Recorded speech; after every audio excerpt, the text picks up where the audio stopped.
everyone, Egman here with another video. Today I'm with Aandroidd Klinger. How you doing? I'm doing great. Doing good, good. So we have your top 32 list from the Dragon Ball Super finals that happened in North America this past weekend, placing 23rd with a 6-2 record with this green Gotenks. What made you choose this leader? I have been running this leader since set 10, and this is the only leader that I've topped with before. Maybe I'm a one-trick Gotenks player or something. I don't know. He's just really good. Grim Reaper is the best 2 energy play in the game. Yeah, in my opinion, he is super duper strong. And honestly, I mean, like Gotenks has just been. He showed up. He was really good for a couple formats and then just left completely. And I know that. And the weird thing too is that it's not like there was like I'd say like a green deck that was like did the same thing that he did but better, but it was just he just didn't belong in the meta anymore, which I thought was really, really weird. But he is super fun. I think he does have a lot of cool plays, and definitely like one of my favorite things about Dragon Ball Super in general is that it has so much diversity in leaders and characters that you can really just say, this is my favorite. He's my favorite. I'm just going to be the best at this leader. I just want to focus on that. And it's really cool. And we saw that with not only like you with your Gotenks playing, getting top 32, but we saw that with Aandroidd 16 taking second place. We saw that with Aandroidd 21 taking 8th place, and just a lot of, people who are very good at the game, including yourself, who just like one leader and wanted to be the best at that leader. Yeah, there was a shout out to Los. He's from Texas. He's kind of the guy that introduced the blue green into the topping lists, and I don't know why I was never ever doing it, and I will never go back to mono green. I don't even know how I topped on 2 regionals with it online, but so his name was popping up, and I was like, wait a minute, this is my turf, I gotta be the guy. You don't know how mad I was when people started topping the Cell Surge after I was. I'm just like, what? Oh, I bet. No, I'm kidding. As long as I get to convert people to the Church of Cell Surge, that's all I'm really important about. But anyways, if you guys don't know what this leader does, the front side I'd say is pretty generic. It just says, auto when this card attacks, draw 1, but it does have a awaken when your life is at 4 or less. You have a green using card of specified cost of 2 in play. You can draw 1 card, switch 1 energy to active mode, add cards from your life to your hand until you have 6 left, and then you can flip this card over.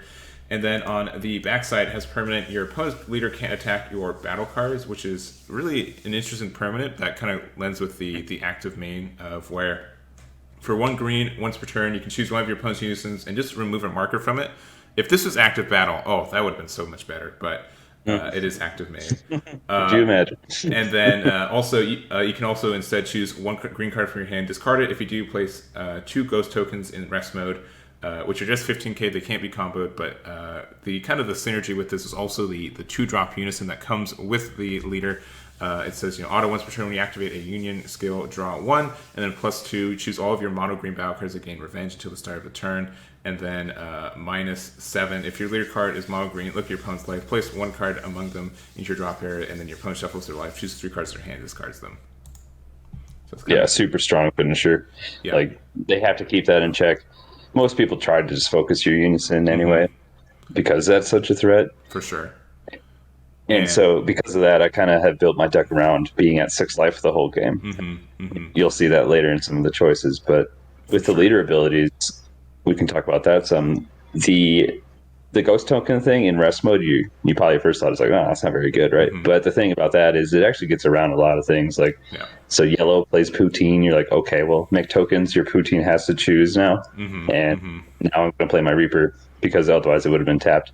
Yeah. And I mean, tokens, I'd say like in a lot of other card games, like tokens are like the easiest thing to remove. In this game, they are somewhat sturdy sometimes. It depends on the deck you're playing against and everything, but specifically because they don't have a cost, that could get around a lot of cost destruction. Like cost destruction, I think, is like the best way to, like the more generic way. Like even like this Frieza charismatic villain that you're running, it says, when this card's plays, choose up to 1 of your opponent's battle cards with any cost of 7 or less. You can't pop tokens because they don't have any cost. Right. So, and then also those can't be swung into, your leader's permanent, I think is overlooked a little bit, but being able to, have 1 more swing, not be able to hit your battle cards is really nice. And especially if you give those battle cards revenge, I think that's really cool too. Yeah, and the revenge blocker scheme is nice. It's cute, but it doesn't happen in my list here because Yes. it's only mono green and Tapion comes in at the end of the. Yeah. Spoilers alert. Yeah, spoilers alert. So real quick, just to finish kind of like the more generic, I'd say, core of the list before we deviate to your things. So we have Gokul, which came out with the expansion. And yeah, this is the anniversary box 2020. Is that correct? Sounds about right. Yeah. Yeah. Made the deck pop. It has expansion set in it, so I'm pretty sure that's what it's from. But when this card is played, add to one green card with any cost of 6 or less, and Union Fusion skill from your deck to your hand and shuffle. So just the fact that this, search it, like, normally we have searches in this game, it's not so specific, especially when it's attached to a battle card. It's usually more of, look top 7 or something. But this, to find the card, especially when you have like 2 options for this in your deck, you can try to find the card that fits your options. And also, as an active main for 1 green, you can play this card as owner's dropped and choose 1 card in your hand with Union Fusion skill, reveal it. And then for each character name required to reveal, for the revealed card's Union skill, add to 1 card matching the character name and energy cost between 3 and 7 from your deck to your hand, and shuffle your deck. So just the fact that this can find 3 cards for 2 energy, I think is very good. I call it my Saiyan instincts, but I'm finding exactly what I need, so it's even better. Yeah. A lot of people don't counterplay the 1-drop when it comes out, so you kind of get away with it, And then, when you're searching through your deck, you're allowed to, look through the whole deck when you're seeing things. So you got to count the Gotenks and then count my pairs. Count the Gotenks, count the pairs. It's a lot of thinking. Usually, the better you are, count your super combos, and your beans. I mean, you just you make the Trunks and the Gotens foil, and then the rest of the cards are just like non-foil and just easy, just spark the shining cards. But actually, my deck's pretty blinged out. Yeah, I did notice that for most of Nationals, I think a lot of people are like, whatever, we're here. I already bought the expensive plane ticket. Any extra funds? Let's go into that shiny cardboard. Let's, the webcam always, has the glare. You can't see how shiny my deck really is. So this is the time to show off these shiny decks. Yeah, there's one card that doesn't come foil, and it's sad. Is it? But other than that, okay, sorry. I'm gonna be put on the spot. Which card is it? Is it the Sun Goten brimming with talent? Is that the? It is. It is. All right. All right. Still content creator for this game. All right. Yeah, need a reprint of it. Make it foil right now. Yeah, sneak it into the Mythic booster last minute. But yeah, so just to finish this off, the generic, I'd say like 1, 2, 3 is that turn 1 you play this Goku, turn 2 you play your Vegito, and then with that you can awaken, and then you have that 1 extra energy open to do the Goku to find the next pieces that you need. In the mono green variant, yes. But that is not what you are playing, or played this weekend. You're playing the blue green variant. So I guess what is the big advantage in your mind for that? And then because of that, you have to charge that blue green energy. What is your kind of 1 turn 2 3 ideal plays? Ideally, turn 1, charge pass, the old classic. Oh boy, the meta is slowed down enough, unless you're playing Red Broly swap, but we don't talk about that deck. No. And, so it's slowed down enough you can get away with that in most matchups. Yeah. If that doesn't happen, if you don't see it, ideally turn 3 awaken, charge it turn 3 awaken. You can delay your awakening. You don't always have to awaken on turn 2. No. Sometimes it's smarter to actually not.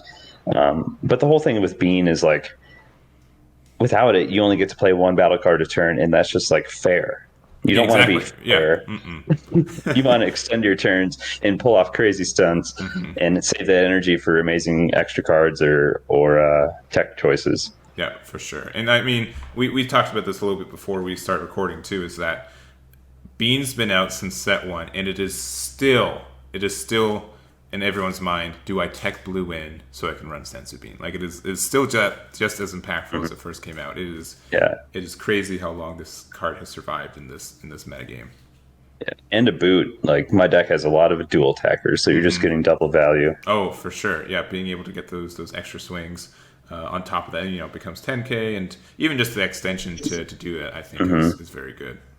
Ron Charismatic fill-in, make that a relevant swing. That's also important. For sure. Yeah, exactly. And, the fact that Bean's good on offense and defense is just disgusting sometimes. Yeah. All right. So that is kind of the idea. So you're running blue-green. The only cards you're really adding are just the Aandroidd 17 Protector of Wildlife, which is just the free check land for this. Though, do you sometimes play do you ever put it on the actual board? Because it does have a nice auto. Once per turn, when your opponent combos, choose up to one of those cards, place the bottom of your owner's deck, then you get the skill for the duration of the game. Once in every 50 games. Okay. I didn't think it'd come up, but you are kind of running. I mean, Green Gotenks gets a lot of card advantage by itself. You are running. You can afford some card destruction, like Cell's Earth Destroying Kamehameha does it. The Cell Xeno, it's if you're at 5 or more energy. Vegeto's -7 does it. Heck, you're running the SS Bardock as your backup unison as well. That has inherent card destruction as well.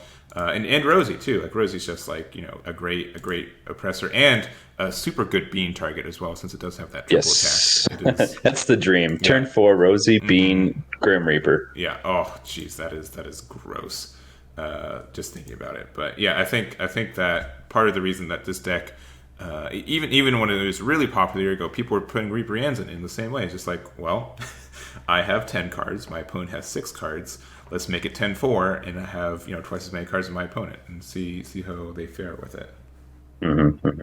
So, but yeah, I think that's very good. You can be kind of aggressive, and once you have all these card advantage, Dormant Potential is super duper free. I think a lot of people are like, oh, Dormant's bad because you have to discard the card for it, but I think that makes sense, and it just works good. Shocking Deathball, which hasn't been seeing as much play often, but it's still a great card.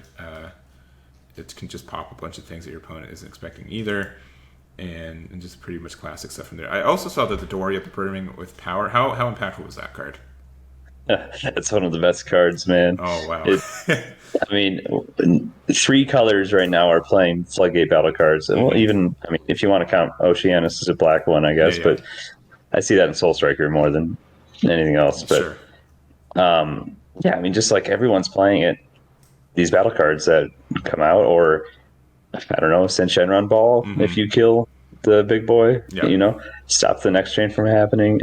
Yeah, it does require unison in play, so it's hopefully you play the game where your unison doesn't die, and that's where the Dormants really come in handy. Like if you know that they can do 4 damage to it on turn on the crackback after playing it, so that's when you're Dormant.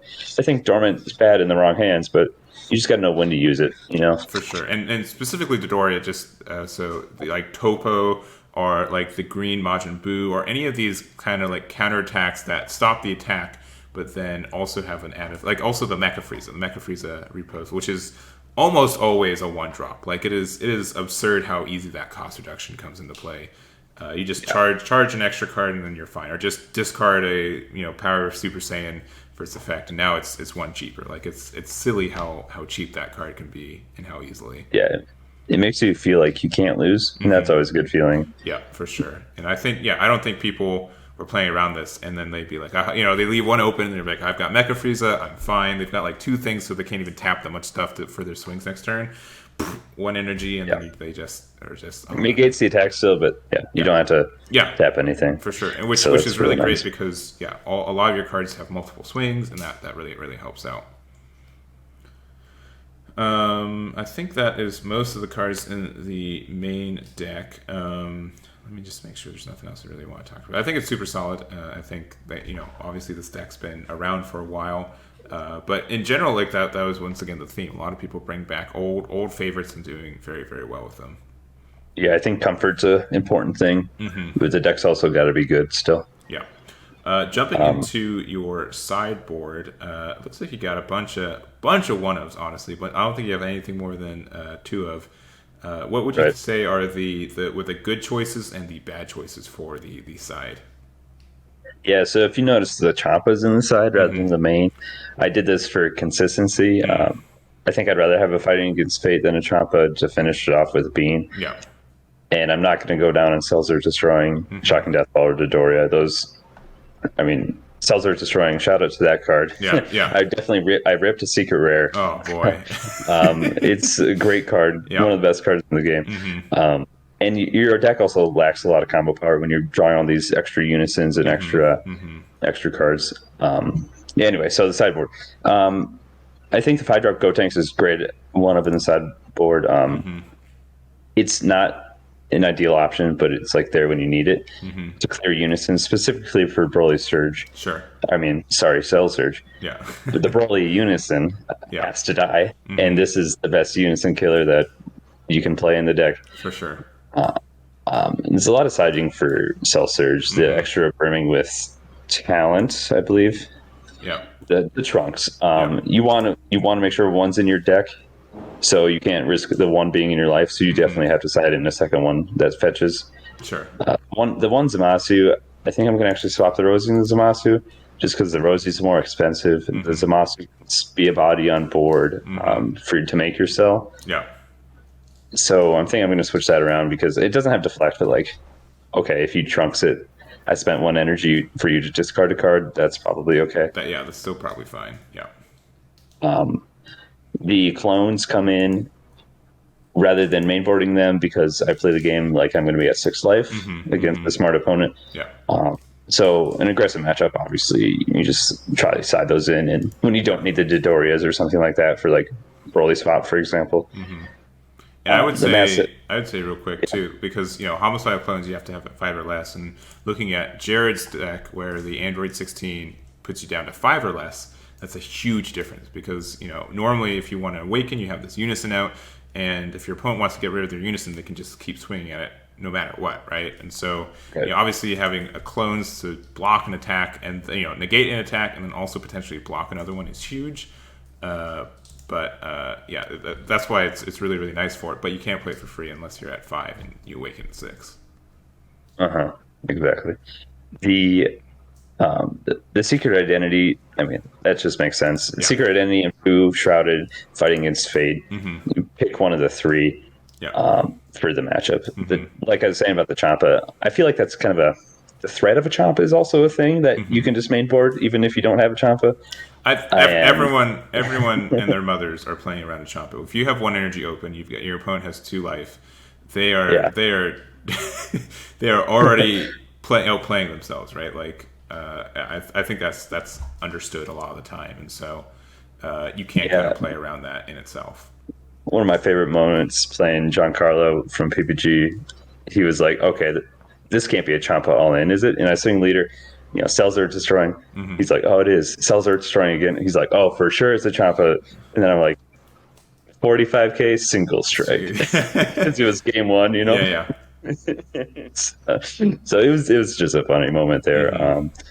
Oh man, you're playing blue-green too, so you could pretend to have like the Aandroidd 21 that snipes a life too. Like you can just full mind games. There's not a ton of good blue-green options. That's kind of why you see the check land and the Tapion blockers. But the Tapion blockers are a great card. It's just before. It's just a filter. Yeah. If you can't do anything else, say you get Mecha Kabird or something else. It's just good generate value. Keep digging for certain pieces. Kami Righteous Aid. I think you saw a lot of these this weekend. These cards, it's blue hate cards. Yeah. I was kind of scared about the mono blue matchup. I can't really go late. I'm a mid-range deck, like turn 3, 4, 5. Like that's where I'm a peak at, and I think this list is probably one of the best decks on those turns. Yeah. For sure. Some of the other things I didn't really know if I should side or not. The Koitsukai, it makes sense. Once again, just like the Dodoria, if they're going to floodgate you with battle cards or counterplay battle cards, it's just a really good option to have. For sure, yeah. If another card in your main isn't doing anything for you.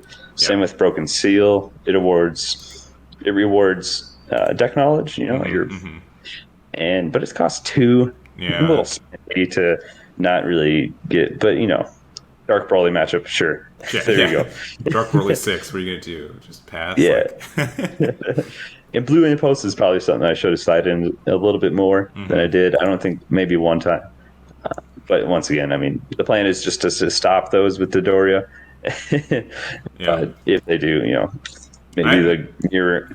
But I don't know. Yeah, Blue Impulse is just, you really want to resolve it. Like you feel like the boss if you're able to, right? Like it's crazy, like how good this can be. If it does have a bit of a steep cost. If your opponent played a battle card this turn, which means on your turn you can just clear your opponent's board for anything without barrier. But Yeah, it's very tempting. I think with my sideboard going forward, it's going to be more one-ofs. I love my main board as is so much that it's just hard for me to side in anything. At most, I would do 1-2 cards. Only one time in the last round did I side out like all my dormants against Cell Surge, and it's like 7 cards. It was drastic, but I needed to do it. Now, okay, I have to ask, any thoughts on Ribrianne in this deck? Because you're already running Hand Destruction. I know that's a cop-out question because, you know, it's like the best green generic Hand Destruction card, but what are your thoughts about not running it? Why do you make that decision? I feel like for 2 energy, I can do more than just make you discard 2. For sure. Granted, there's floodgate scenarios that might occur where Ribrianne would be nice to have in your drop, and you don't overwhelm until like the last turn of the game anyway. Sure. Yeah. So you could do 1. Yeah. I mean, there's a bunch of tech choices that you could make here, but the problem is there's like 6-7 slots. Yeah, so for sure. I mean, you're already kind of running a little hot with only running 3 trunks and 3 trunks, and I mean the Goten trunks can be either. So I guess it's not super scary. The seven pieces is actually like the right number. Yeah, I know a lot of people stick with 8, but 7's fine. You can get away with 7. Yeah.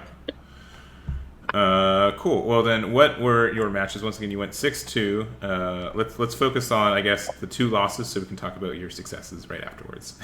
Right. Okay. So round like 3 or 4, I played Nick Minio, great player, Cell Surge. This is my bad, not practicing it ever. I just assumed it was kind of an easy matchup for me. Well, you shouldn't ever underestimate, you know. People across the North America is just like, what? You haven't played against this? Like, where have you been living? I want to live there where there's no Cell Surge players. South Dakota is the answer to that. We don't have a lot of players. Yeah, exactly. Or a lot of meta decks. Yeah. Nobody was playing it on Untap the week before, I guess, so I didn't see it. I saw 1 Victory Strike Cell Surge, but besides that, that's still is like my limping along. That's oh man, I was like, am I going to see that this week? Am I going to see Victory Strike? Some people, Untap testing is a little unreliable. Oh, for sure, reliable. It makes you feel really bad for playing meta sometimes too. Like, what? This is supposed to be the deck. I still lost to Cheese. Like, is Cheese the answer? It's so tricky. Yeah. So I did get 2-0'd by him. It was their close games. I made a mistake or 2 here and there. I mean, I probably made 5-6 mistakes on the day, which is why I got X2.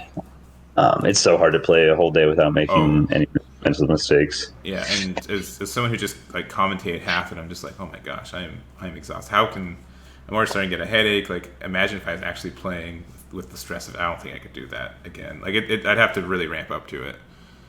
Yeah.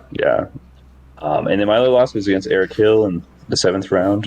Another great player. For sure. Game 1 was just scuffed. We both. I mean, I didn't see my blue-green for the only time all day on turn 1. Oh my gosh. And he even forgot to charge on turn 4.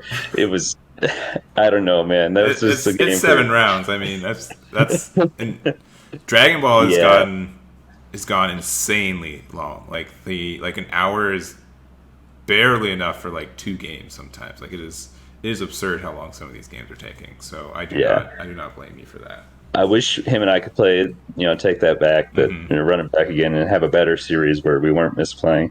But that's the first time I know this is another thing. First time I played against a Yellow Slug. Oh, okay. Oh yeah, the not a leader, but like the small the Sluggy Wuggy, as the Minnesota boys are calling him now. If they get that out I thought I had answers.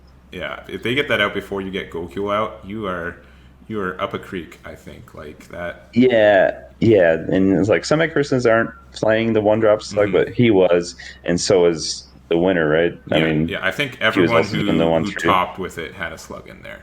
At least half, because I know Eric did, and I know that Andrew did. Yeah. And so I thought I had answers for did Eric fit? Eon he was playing Sin Eon tops. He was Sin Shenron. Yeah. Sorry, my mistake. But yeah, those are both Universe Z team, I think, something like that. Yeah, they're all running the slug package. So sure. I thought for sure, like, okay, I'll just Rosie with a bean. Well, that's like turn 4. And you want to play Reaper on turn 3, sometimes even turn 2, which is crazy that you can do that, by the way, after slamming the Unison. For sure.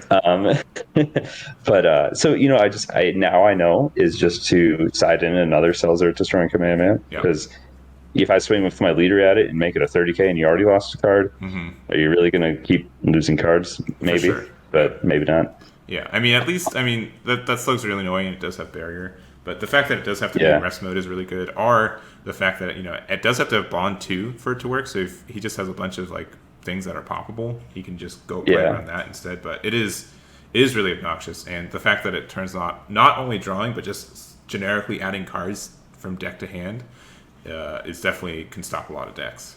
And I thought since Bojack was gone, I didn't respect it as much, but I totally forgot about Poutine being a barrier buddy. Yeah. Oh my gosh. Slug Poutine is like the new combo, man. Yes, it is. It's nice. Very, very nasty for sure. Order of operations, though, if they don't have the barrier, you can kill it with the Reaper. Draw 2 is before you kill it, so unfortunately you can't do there. But you can resolve your autos, your Unison to draw 1, and then your Trunks to look at top 7 for Unison. So it can still be a draw 2. Yes. So that's not half bad. And then you swing at it twice, and they have to use 20k combo for it to live. Yeah. So you have ways around it, definitely, but it is you are not happy when it pops up on your opponent's side of the board. Yeah.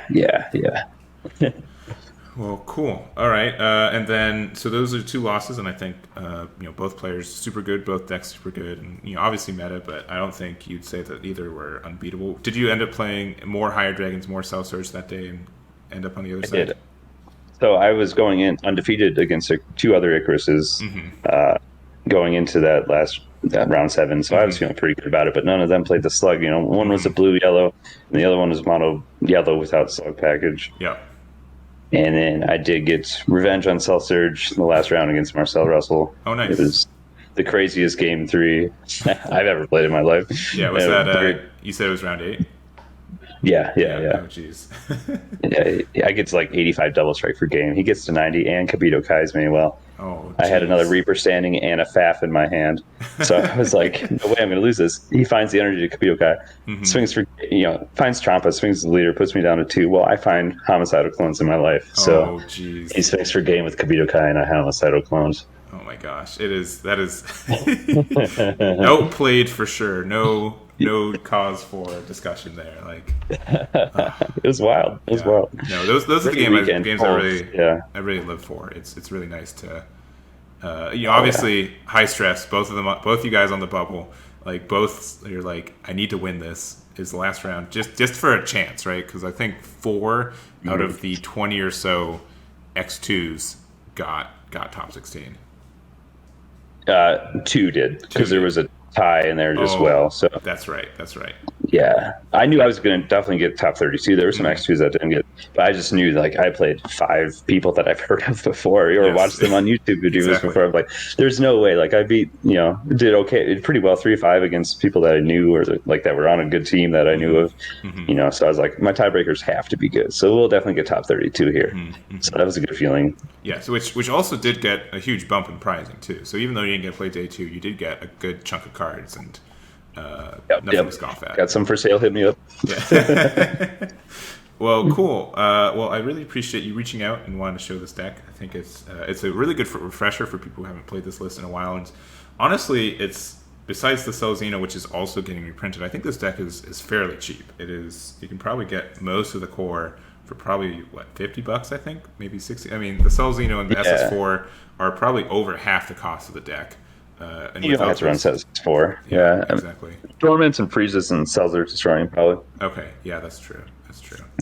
But that's not bad. Those are good staples. Yeah, for sure. I mean, and all those cards Freeze didn't get reprinted, but Dormant did get that event pack reprint, and I think it is an easy deck to obtain, and but has a lot of complicated plays for you to kind of find the way for it. Yeah, just a lot of practice. There's a lot of counting through your deck and trying to remember what you got and what you can do. Yeah, and I'll say it one more time. This event definitely proved that if you have a deck that you love and that you can prove you can play better than anyone else, it was the event to do that. A lot of people were just putting a lot of faith in themselves and their decks that they've put so many hours in, knowing their plays, and I think it paid off for a lot of people, including yourself. For sure. A lot of great players in the room. Oh, for sure. So we're kind of going to wrap up. Is there anything you want to say? Any shout-outs or anything before we leave? Oh, shout-outs to the boys in Minnesota. Oh, yeah. Even though they didn't let me be in their group photo. Oh, jeez. you probably live a half hour away from the border. Half hour, guys. Not one of them, I guess. But besides that, they're all super friendly and great players. We'll have to hit up them sometimes. The Omaha guys, they brought some cards I really wanted for. They brought me the Koitsukai. Oh, nice. It was nice. So shout out to them. And then had some great people from all over the place, but especially from the New England area, Boston. We were talking. I was going to play Kabito Kai actually the day before during line to register, and I was talking to them like, well, Cell Surge just wins games. And I'm like, you know what? You're right. So we're going to play Cell Surge instead. And would you say? I'm so glad I did. Yeah. Would you say how many games did you finish with Cell Surge? You would say that weekend? Probably like 4 or 5. Oh, nice. Okay, so I turned forward at once, just because they were at 1 life. Yeah, sure. But yeah, I mean, we're getting to turn 5. Yeah, I mean, it's easy. 2 Grim Reapers, boom, 12. Exactly. Or Green Bring. You got your 3 drops you can play for 1 energy, and and then with Rosie, this deck is really good at getting 12 a lot of ways. Definitely one of the best. I mean, this and Soon. Yeah. So, anyways, thank you very much for once again stopping by. I really appreciate it. Thank you guys so much for watching, and we'll catch you all next time. Peace. Damn it.